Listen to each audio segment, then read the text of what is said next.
अमुक व्यक्ति ने हमको ऐसा करने के लिए बताया है, तो आप बताइए। ना नहीं नहीं हम कुछ नहीं ऐसा, तो ऐसा नहीं तो ऐसा सवाल क्यों? अब उस कहानी पुरानी हो चली तो जल्दी से मुख्तार का नाम जोड़ दिया जाए और थोड़ी आगे बढ़ेगी। 15 तारीख की स्क्रिप्ट पहले से लिखी हुई थी, दिन की घटनाक्रम क्या होगा और रात का घटनाक्रम क्या होगा। 5 जिले की फोर्स गाजीपुर में बुलाई गई थी जिस दिन आपका फैसला आना जी, और दिल्ली के मीडिया के लोग आए थे, मेरा इंटरव्यू लेके गए हैं। पटना आ गया था, लखनऊ आ गए थे, बनारस से आ गए थे। आप गाजीपुर के प्रेस के लोग हो, आपकी संख्या 10-20 रही होगी, लेकिन वो 50-100 थे। हम तो हर तारीख पे जाते हैं। मैं तो सड़क छाप आदमी हूं, एक गाड़ी लेके चला जाता हूं, 4 लोग बैठते हैं बस। अगस्त में तय होगा। अगस्त से पहले देखते रहिए, जो दृश्य दिखाई दे रहा है उसमें कुछ असली भी है और कुछ नकली भी है। देश में जहां भारतीय जनता पार्टी नारा देती है कि हिंदुस्तान से कांग्रेस विहीन भारत बना देंगे, विडंबना यह है कि भारतीय जनता पार्टी की जमी सरकार, ये नड्डा साहब वहीं के हैं जो राष्ट्रीय अध्यक्ष हैं, गाजीपुर आए थे, ये हिमाचल प्रदेश के ही हैं और अपना प्रदेश नहीं बचा सके। ये देश में नारा दे रहे हैं कांग्रेस मुक्त भारत, लेकिन हिमाचल में वो नारा दे दिए सब कि भाजपा मुक्त हिमाचल, और हिमाचल में उनकी सरकार बन गई। 4 में चारों एमपी इनके थे, अब शायद बोहनी भी ना हो इनकी। कर्नाटक में चुनाव चल रहा, आपने ही सी वोटर का सर्वे पेश किया है, देख लीजिए उठा करके। कांग्रेस पार्टी अपने दम पर 128-130 सीट जीत रही, जेडीएस अलग से 20 से 30 सीट जीत रही, और भारतीय जनता पार्टी की औकात 62 से लेके और 75 के बीच आपके सर्वे में देंगे। और टीका टिप्पणी आपसे भी कृपा पूर्वक अनुरोध है, ये फैसले को लेकर टीका टिप्पणी मत कीजिए। जो चीज सामने आएगी उसको खबर बनाइएगा। ये तरीका गलत है कि आप भविष्य को खबर बनाना चाहते हैं। आप बना लो, कयास लगा लो, लेकिन हमारे मुंह से कहलवाओ, ये कतई उचित नहीं है।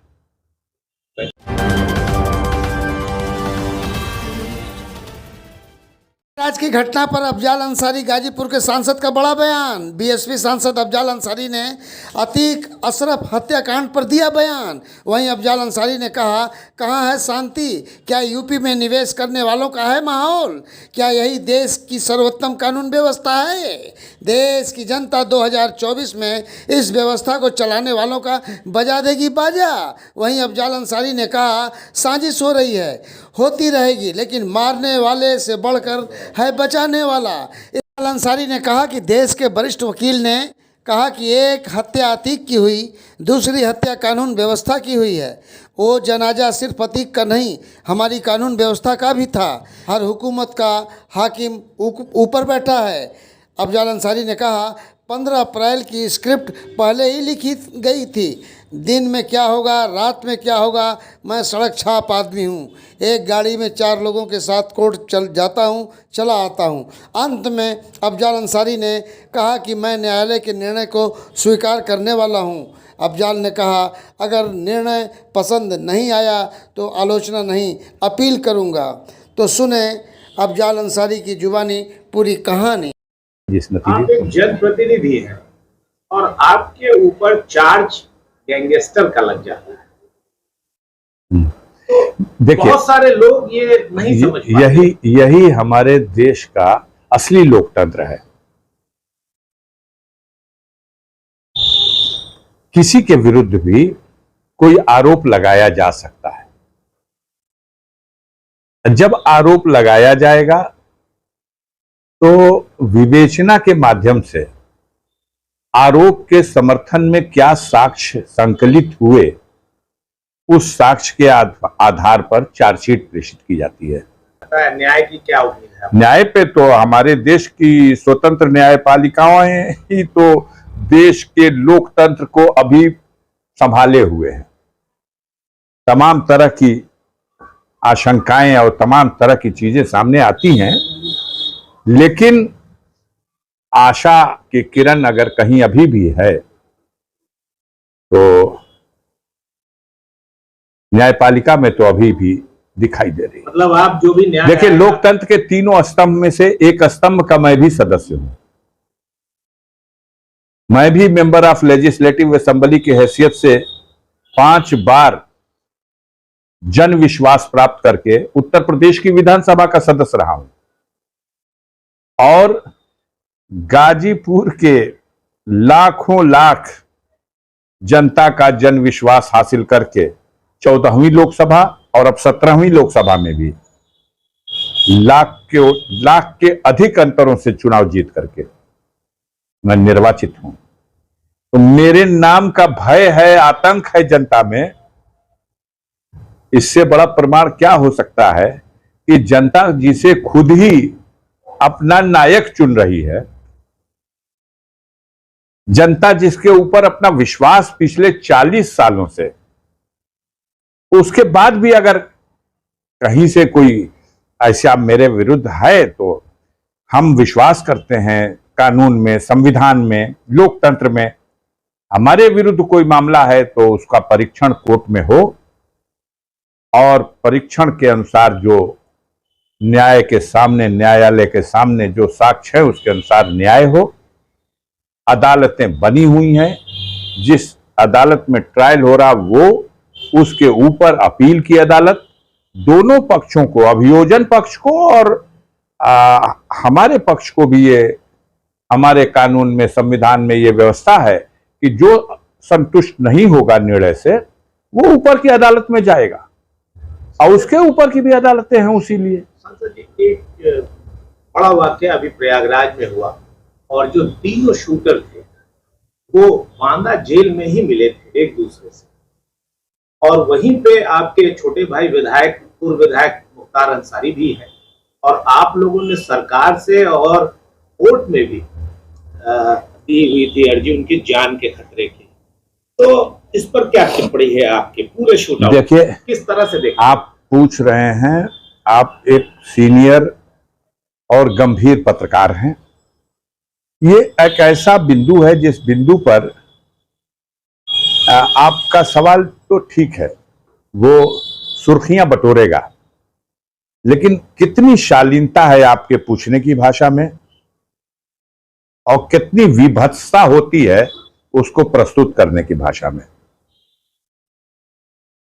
शब्द बदल दिए जाते हैं, पूछते ही भड़क गए। कि भड़क जाना क्या होता है? ये जोड़ने वाले जो शब्द, किसी तो पहले से नजरिया बनाना कि इसकी पिंटू पे पूछा जाएगा उसको अपने तरफ, तो उसमें अच्छा है कि इस तरह के विषयों में न बोला जाए, क्योंकि जो हमारे देश की यह जो चौथा स्तंभ कहे जाने वाली यह मीडिया है, ये माने या न माने, इसकी साख को बट्टा लगा है। मतलब क्या, जिस तरह से प्रेजेंट करते हैं आप, मैं कह रहा हूं, आप ही के द्वारा प्रसारित किया जाता है। देश की सर्वोत्तम कानून व्यवस्था उत्तर प्रदेश में है, परिंदा पर नहीं मार सकता। आप ही सारे दुनिया को आमंत्रित करते हैं, उत्तर प्रदेश यहां पिन ड्रॉप है, सब आए निवेश करें। सारी दुनिया को, सारे देश को आप आमंत्रित करते हैं, निवेशकों को। शांति ही शांति है। और यह कैसी शांति है? एक तरफ जहां प्रातः काल व्यवस्था है, भगवान शिव की पूजा के लिए भी ओम नमः शिवाय और ओम शांति, वहां आप अपना जो व्यवहार है उसको देखिए। किसी घटना को किस तरह आप प्रस्तुत कर रहे हैं? क्या आप ओम शांति का जो श्लोक उच्चारण कर रहे हैं, कितना उसमें ठीक उसका उल्टा विरोधाभास है। कहां है शांति? सारी दुनिया आए निवेश करे। क्या है वो माहौल उत्तर प्रदेश में? क्या यही वो देश की सबसे सर्वोत्तम और उत्तम कानून व्यवस्था है? अगर है तो आप बाजा बजाओ। देश की जनता इस व्यवस्था चलाने वालों का 2024 में बाजा बजा देगी। मैं आपसे बता रहा हूं कि षड्यंत्र तो हो रहे हैं, अब हुए हैं, अब होते रहेंगे, लेकिन ईमान इस बात का है कि मारने वाले से बढ़कर है बचाने वाला। और दिन जब तय हो जाएगा तो घटनाक्रम सपने में भी किसी ने न सोचा रहा हो, घट गया। अनहोनी है जो घटना हुई उनके साथ, लेकिन अगर इसकी निष्पक्ष जांच होगी तो आप भी हो, मैं भी हूं, ये सारी स्क्रिप्ट सब पहले से तैयार थी। इतने शानदार वो वेपन जो मिले, और वो 3 ही मारे हैं। हमें तो कोई बता रहा था कि 5 लोग शूट किए, 3 के लिए ये भूमिका थी, जैसे सबके काम बांटे गए थे।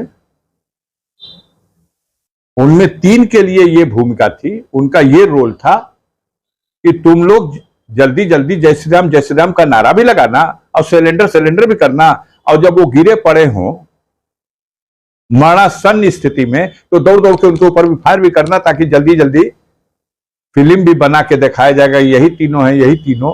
और एक के सिपाही 2-2 आदमी को अखबारी में ऐसे पकड़े जैसे कबड्डी का मैच खेल रहा हो। तो ये अभी जो असली उसमें जो शूट करने वाले थे, ये तो तीनों थे ही, इसके अलावा भी थे। ये जांच का विषय है कि उस समय, उस दिन किसके जिम्मे कानून व्यवस्था थी। देश के वरिष्ठतम वकील ने कहा है, एक हत्या अतीक अहमद और उनके छोटे भाई अशरफ की हुई, और दूसरी हत्या कानून व्यवस्था की हुई। और आज ही मैं देख रहा था, इस पर भी किसी दार्शनिक ने आज ही कहा है कि वो जो जनाजा था वो अतीक अशरफ का जनाजा ही नहीं था, वो हमारे देश की कानून व्यवस्था का जनाजा था। हमें शर्म ना आए, हम बेशर्म हैं। हमें बेशर्म बनाने के लिए आप ही लोग हैं। हमारी बेशर्मी को भी आप हमारी उपलब्धि बताते हैं। अरे साहब, आप तो बाप रे बाप, इसी तरह बाजा और गाजा बजता था रावण के अहंकार का भी, कंस के अहंकार का भी। इसी तरह का जब भी सत्ता की ताकत पर इस तरह की घटना को कोई न्याय कहता है, तो कहीं ना कहीं ऊपर सबका भी मालिक बैठा हुआ है, हर हुकूमत का हाकिम भी बैठा है। राजनीतिक व्यक्ति से आप पूछ रहे हैं तो बयान किसका आएगा? किसी का बयान नहीं आ रहा। आप जाके पूछते हो प्रोफेसर राम गोपाल यादव से, आप जाके पूछते हो माननीय अखिलेश सिंह यादव से, आप जाके पूछते हो जिससे आप पूछना चाहते हो। नहीं, लोगों ने सुरेश खन्ना से पूछा, गिरिराज सिंह से भी पूछा, बहुत सारे सब लोगों से पूछा, सब लोग बोल रहे हैं, सब बोल रहे हैं अपनी विफलता को, किसी की विफलता को आप उपलब्धि बता दो। आप ही तो आंकलन कर रहे हो कि इसका फायदा मिलेगा कि नहीं। मरवाओ, अगर फायदा मिल रहा मरवाने से, फायदा मिल रहा लोगों के घर गिराने से, अब तो पता 24 में लगेगा। इसका राजनीतिक लाभ आगामी लोकसभा में मिलने वाला है किसको? अब इसका आपको लगता है कि राजनीतिक लाभ नहीं, मानवता को शर्मसार कर देने वाली घटनाओं का राजनीतिक लाभ न लेना है और न उस पर हमें चर्चा करना है। इसकी राजनीतिक लाभ के लिए नहीं कर रहे हैं। या तो हम कहें कि हम व्यवस्था बनाने में अक्षम हैं। मेरा मकसद किसी को गाली बकना नहीं है, लेकिन जिसको आप एक अच्छी चीज के रूप में प्रस्तुत कर रहे हो, बच्चों के सामने, महिलाओं के सामने जो दृश्य आप टीवी में परोस रहे हो, एक अनजाना सा तनाव, एक अनजाना सा वातावरण में टेंशन, खौफ, ये किसके लिए पैदा कर रहे हो?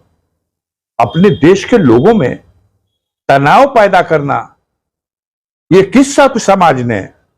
लेकिन आपको आपका चैनल कहेगा इसी में चल रहा। आप जब तक हेडिंग नहीं लगाएंगे कि अगला नंबर मुख्तार का। मैंने कल एक पत्रकार बंधु से कहा था, यह बात आपने हमसे पूछी धमकाने के लिए, या ये बात आपने पूछी कि किसी की कॉन्स्पिरेसी में आप सम्मिलित है इसलिए आपको पता है, या ये बात आपने हमसे कही इसलिए कि अमुक व्यक्ति ने हमको ऐसा करने के लिए बताया है? तो आप बताइए। नहीं नहीं नहीं, हम कुछ नहीं ऐसा। तो ऐसा नहीं तो ऐसा सवाल क्यों? अब उस कहानी पुरानी हो चली तो जल्दी से मुख्तार का नाम जोड़ दिया जाए और थोड़ी आगे बढ़ेगी। 15 तारीख की स्क्रिप्ट पहले से लिखी हुई थी, दिन की घटनाक्रम क्या होगा और रात का घटनाक्रम क्या होगा। 5 जिले की फोर्स गाजीपुर में बुलाई गई थी जिस दिन आपका फैसला आना जी, और दिल्ली के मीडिया के लोग आए थे, मेरा इंटरव्यू लेके गए हैं। पटना आ गया था, लखनऊ आ गए थे, बनारस से आ गए थे। आप गाजीपुर के प्रेस के लोग हो, आपकी संख्या 10-20 रही होगी, लेकिन वो 50-100 थे। हम तो हर तारीख पे जाते हैं। मैं तो सड़क छाप आदमी हूं, एक गाड़ी लेके चला जाता हूं, 4 लोग बैठते हैं बस।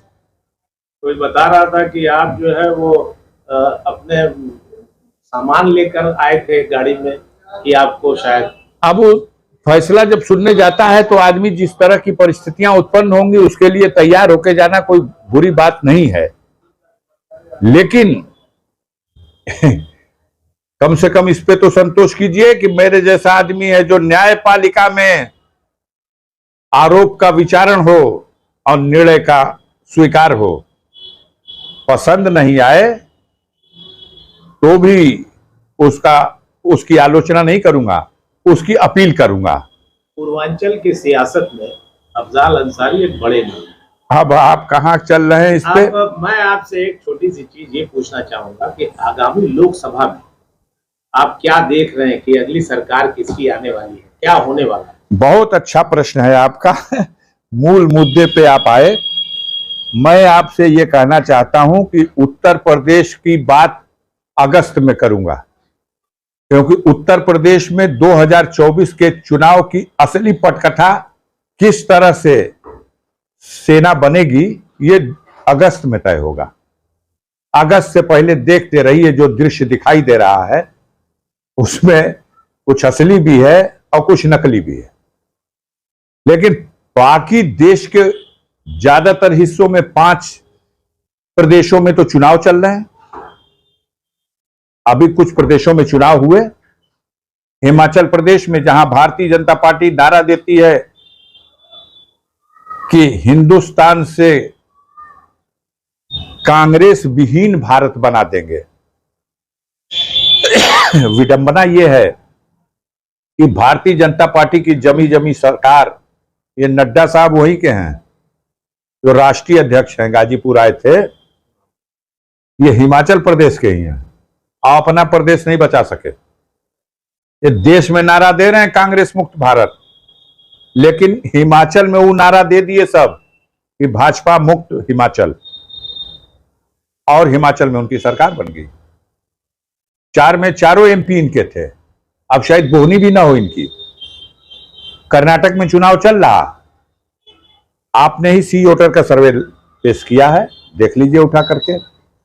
कांग्रेस पार्टी अपने दम पर 128-130 सीट जीत रही। जेडीएस अलग से 20 से 30 सीट जीत रही, और भारतीय जनता पार्टी के औकात 62 से लेकर और 75 के बीच आपके सर्वे में। असलियत तो इससे भयंकर है। वो कर्नाटक जहां 28 सीटें हैं लोकसभा की, जिसमें 26 सीट अकेले मोदी जी के कैंप में थी। उसी तरह की परिस्थितियां राजस्थान में हैं। 25 सीटें पार्लियामेंट की हैं वहां, इस साल चुनाव हो रहा। 25 में 25 भाजपा की थी। आगे बढ़िए, मध्य प्रदेश 29 सीट है, 29 में 28 सीटें भाजपा के पास थी 2019 में। छत्तीसगढ़ में, झारखंड में, जहां जहां चुनाव हो रहा सारी सीटें इनके पास थी। अब क्या होने जा रहा? अब इन 5 राज्यों में जहां चुनाव चल रहा है, जहां इनके पास 97 लोकसभा की सीटें थी, अब 27 लोकसभा की सीट भी नहीं आएगी। क्या लगता है 200 के अंदर सिमट जाएंगे? अब मुझे लगता है कि 60 सीटों का तो घाटा अभी इन 5 राज्यों में जहां चुनाव होगा इसमें हो जाएगा। इसके बाद बड़े राज्य बचे हुए हैं। महाराष्ट्र है, 48 में 42 सीटें इनके पास थी, और आज की स्थिति में डबल फिगर पहुंचना मुश्किल है। अगर गडकरी साहब के लिए कोई दरिया दिली दिखा दिया अपने अहंकार में भाजपा नेतृत्व के लोगों ने, तो 5 सीट भी जीतना इनको महाराष्ट्र में मुश्किल हो जाएगा। वही परिस्थितियां बंगाल की हैं। 18 सीटें इनके पास थी, 2 सीटों में सिमट जाना है। बिहार में 40 सीटों में 39 इनके पास थी। जो हालात बिहार के दिखाई दे रहे हैं, जिस तरह प्लेटफॉर्म बना है, अंडर 5 स्कोर हो जाए। उत्तर प्रदेश में क्या लगता है? उत्तर प्रदेश में अभी तो हम कहते हैं 80 सीट है, 81 सीट भाजपा के खाते में लिख दीजिए। इससे ज्यादा तो नहीं, 66 तो पहले ही मिली हुई है, इस बार 81 लिख दीजिए। लेकिन कहां का घाटा पूरा करेंगे यूपी से? कर्नाटक का घाटा, ये महाराष्ट्र का घाटा, ये राजस्थान का घाटा, ये बिहार का घाटा, ये बंगाल का घाटा, कहां का घाटा? मतलब आपके कहने के अनुसार आज की डेट में मेरा कहना है कि अगस्त में वो तस्वीर सामने आएगी कि ये सब कुछ काम नहीं आएगा। सर, अगस्त में ही क्यों? अगस्त क्रांति, अगस्त भारत के राजनीति में किसी क्रांति के लिए एक सबसे शुभ मुहूर्त अगस्त को माना गया है, और हमारे उत्तर प्रदेश में और खास तौर से पूर्वांचल में अगस्त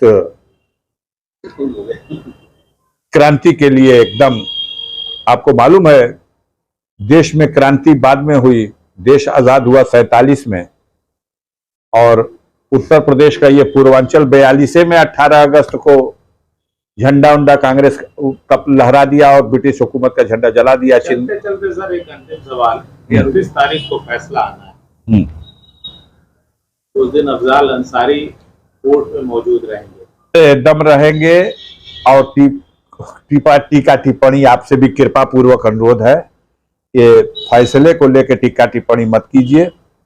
जो चीज सामने आएगी उसको खबर बनाइएगा। ये तरीका गलत है कि आप भविष्य को खबर बनाना चाहते हैं। आप बना लो, कयास लगा लो, लेकिन हमारे मुंह से कहलवाओ, ये कतई उचित नहीं है। टीम न्यूज़ टुडे 24 बने रहे ऐसी ताज़ा तरीन खबरों के लिए। नमस्कार।